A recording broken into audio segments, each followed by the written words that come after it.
Hi everybody. I hope all you guys are having a good day today. It's Tuesday evening here. It's late. Just got home. I went to a squatter area this evening. That's, I don't know, a couple of kilometers away from here where I live.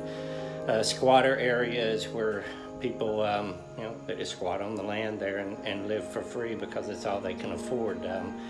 This area is on, it's on an irrigation canal for the rice fields, and they just kind of build their houses over it. You know, it's really not land, it's just living on a bridge. But some friends of the family, their tatai, their father, died on Valentine's Day, and so tonight we went there to be with the family, and the man was 72 years old, and died Valentine's Day, and his whole life he had drove a Cicat. That's a bicycle with a sidecar. He was a taxi man, probably been doing that since he was 12 years old. The last time I seen him, he talked and talked and talked to me. I couldn't understand anything he was saying. He didn't speak English, but he was drunk.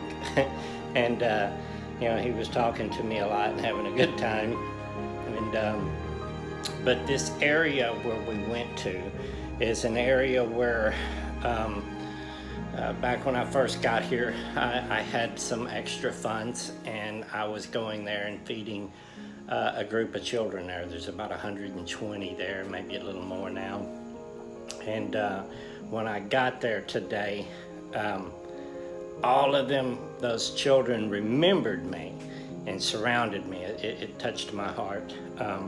So this evening, since they're dealing with a death there, I shared my testimony and told them that the fear of death now is something that I don't have, and because I know God, and I know God is real, and so I wanted to lift them up today. So we spoke to them today, and it stirred something inside me. I want to go back and start feeding these guys if I can.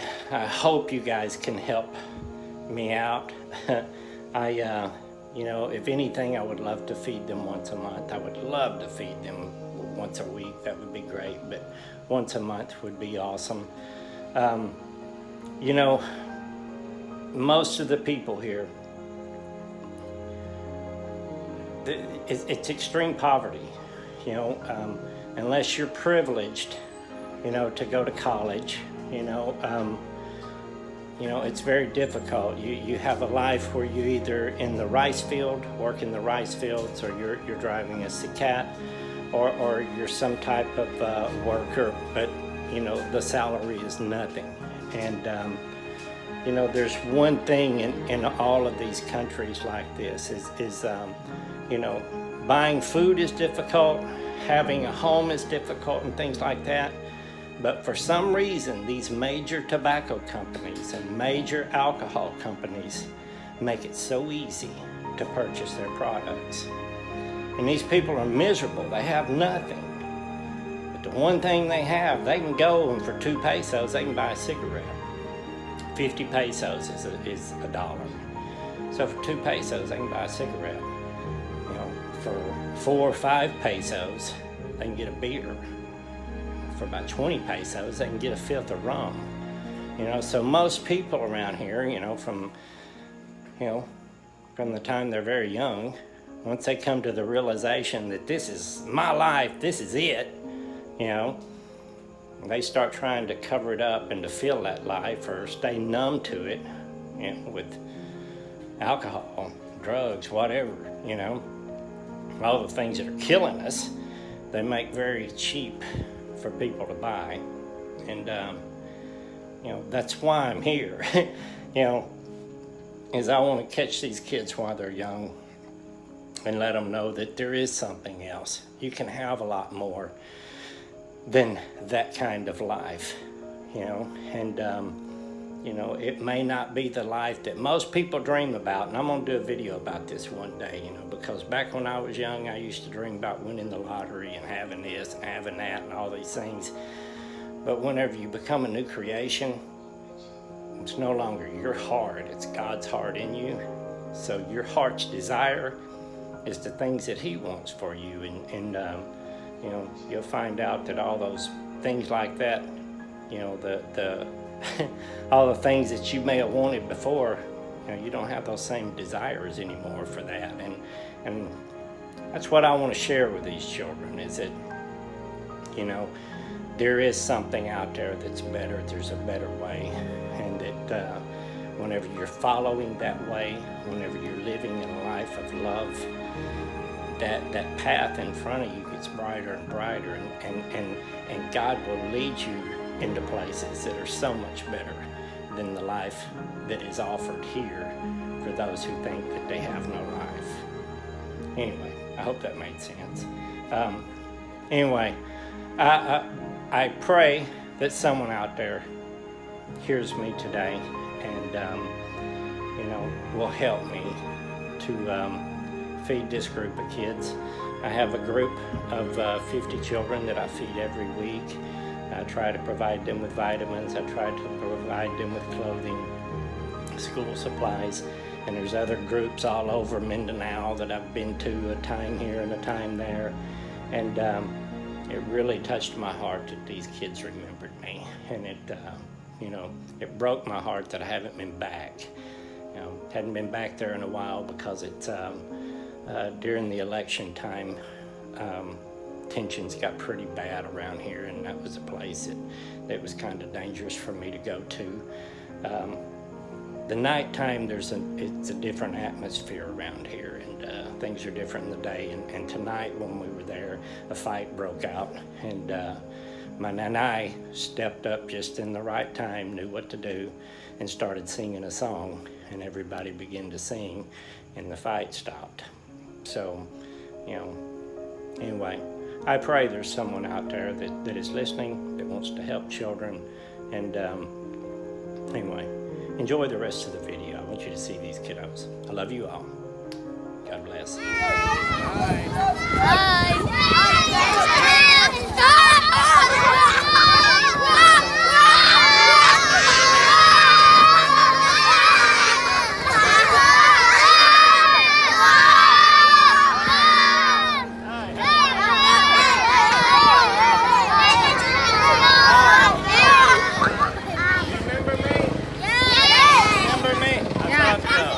I thought so.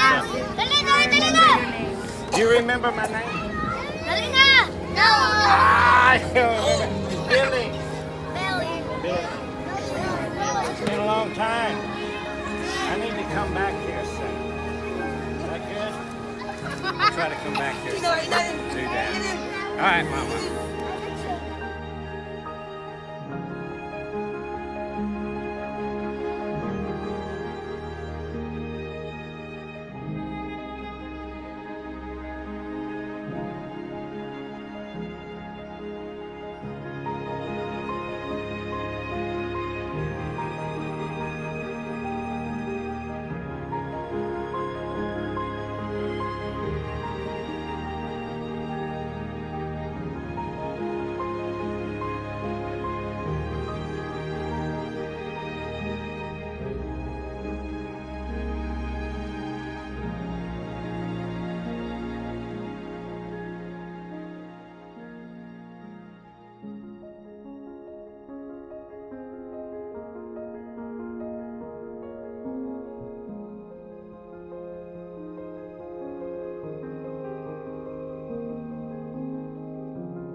Kuya Billy.